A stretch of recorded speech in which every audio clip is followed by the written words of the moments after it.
और यहाँ पर एक क्वेश्चन है और ये क्वेश्चन 2023 में आया हुआ क्वेश्चन है, CBSE 2023 में बच्चों आया हुआ क्वेश्चन है ये। और इस क्वेश्चन की खासियत ये है कि इसमें थोड़ा सा क्लास 11 का भी कॉन्सेप्ट यूज किया हुआ है।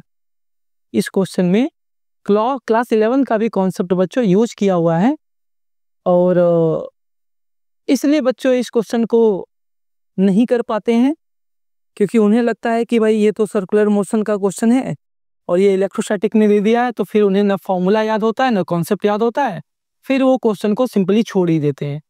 जबकि बड़ा ही सिंपल से कॉन्सेप्ट पे भी ये क्वेश्चन है। पहले मैं इसके कॉन्सेप्ट को समझा दे रहा हूँ बच्चों कि अगर कोई भी पार्टिकल सर्कुलर मोशन करता है बच्चों, कोई भी, वो चाहे चार्ज हो चाहे अनचार्ज हो, डजंट मैटर, अगर कोई भी पार्टिकल बच्चों सर्कुलर मोशन करता है तो आपको पता है कि उस सर्कुलर मोशन को करने के लिए उसको सेंट्रीफ्यूगल फोर्स की रिक्वायरमेंट होती है। लेट्स सपोज एक चार्ज है यहाँ पर Q और ये चार्ज Q0 सर्कुलर पाथ में ऐसे मूव कर रहा है, ऐसे सर्कुलर पाथ में मूव कर रहा है और इसके सेंटर पे बच्चों जो चार्ज है अकॉर्डिंग टू क्वेश्चन वो -Q है।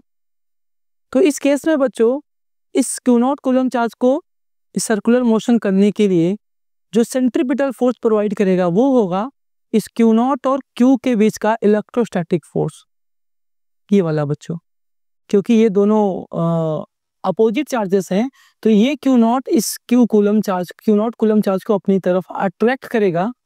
तो यही बच्चों ये इलेक्ट्रोस्टैटिक फोर्स ही यहाँ पर सेंट्रीपिटल फोर्स प्रोवाइड करेगा इस Q0 कूलम चार्ज को सर्कुलर मोशन करने के लिए। तो बच्चों आपको दो बात याद रखना है कि कोई भी पार्टिकल सर्कुलर मोशन तभी कर सकता है जब उसको सेंट्रीपिटल फोर्स कहीं से प्रोवाइड हो रहा हो। इस केस में इस चार्ज को सर्कुलर मोशन करने के लिए जो सेंट्रीपिटल फोर्स प्रोवाइड कर रहा है वो हो रहा है इलेक्ट्रोस्टैटिक फोर्स के द्वारा। इलेक्ट्रोस्टैटिक फोर्स अपनी तरफ इसको अट्रैक्ट कर रहा है और ये फोर्स देखिए टुवर्ड द सेंटर है, दैट्स व्हाई हम इसको सेंट्रीपिटल फोर्स कह रहे हैं।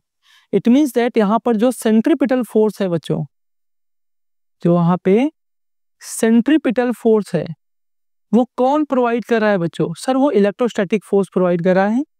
सो वी कैन से दैट कि centripetal force is equal to the electrostatic force. अब अपने बच्चों क्वेश्चन पे आते हैं। यहाँ पे क्वेश्चन कह रहा है कि एक पॉइंट चार्ज है बच्चों Q0 जो कि मूव कर रहा है along the circular path of the radius small a। ठीक है, तो एक काम करता हूँ मैं यहाँ पर रेडियस स्मॉल a ले लूंगा सॉल्व करने के बाद, और with A point charge minus Q0, capital Q0 हमने यहाँ पे लिया हुआ है at the centre of the circle. Okay, the kinetic energy of the Q0, बच्चों इस Q0 का काइनेटिक एनर्जी हमें पूछ रहा है। तो सिंपल सा बच्चों यही कॉन्सेप्ट यूज होगा जो अभी हमने बताया कि यहाँ पर क्योंकि सर्कुलर मोशन हो रहा है तो सेंट्रीपिटल फोर्स उस चार्ज को मिल रहा होगा और उस चार्ज को जो सेंट्रीपिटल फोर्स प्रोवाइड कर रहा है वो बच्चों है electrostatic force. It means that कि सेंट्रीपिटल फोर्स इलेक्ट्रोस्टैटिक फोर्स के इक्वल होगा। सर सेंट्रीपिटल फोर्स का फॉर्मूला क्या होता है बेटा? ये होता है mv²/r। ओके, इलेक्ट्रोस्टैटिक फोर्स का फॉर्मूला क्या होता है बच्चों? ये तो कूलम्स ने ही आपको बताया था। Electrostatic force between two charges क्या होता है बच्चों? 1/4πε0 into Q0 into capital Q divide by, अगर मैं डिस्टेंस की बात करूं तो ये रेडियस स्मॉल r है बट क्वेश्चन में हमें a गिवन है तो मैं इसको a ही ले लेता हूं, या चलो अभी मैं r ले लेता हूं, कोई बात नहीं, a बाद में पुट कर दूंगा। चलो r² है ना, तो यहाँ पे r से r बच्चों एक कैंसिल हो जाएगा और क्या मिल गया बच्चों आप लोग को? mv² is equal to the 1/4πε0, इसको मल्टीप्लाइड कर दूं तो Q0 capital Q divide by 4πε0r। तो क्योंकि बच्चों काइनेटिक एनर्जी का फॉर्मूला होता है हाफ mv², तो मैं एक काम करता हूं कि दोनों साइड 1/2 का मल्टीप्लाइड कर देता हूं, इस साइड भी और इस साइड भी। तो ये जो आपको बच्चों जो लेफ्ट हैंड साइड हो गया वो काइनेटिक एनर्जी का फॉर्मूला बन गया, काइनेटिक एनर्जी जो हमें चाहिए था। और जो राइट हैंड साइड आ गया बच्चों वो आपको आ गया Q0 capital Q divide by, जहाँ पे 4 है बच्चों 4 2 जा वो 8 हो जाएगा, 8πε0। और ये r आपका रेडियस है बट यहाँ पे क्वेश्चन में जो रेडियस की वैल्यू दिया है बच्चों वो आपको a दिया हुआ है। तो हम आर की जगह बच्चों ए पुट कर देंगे।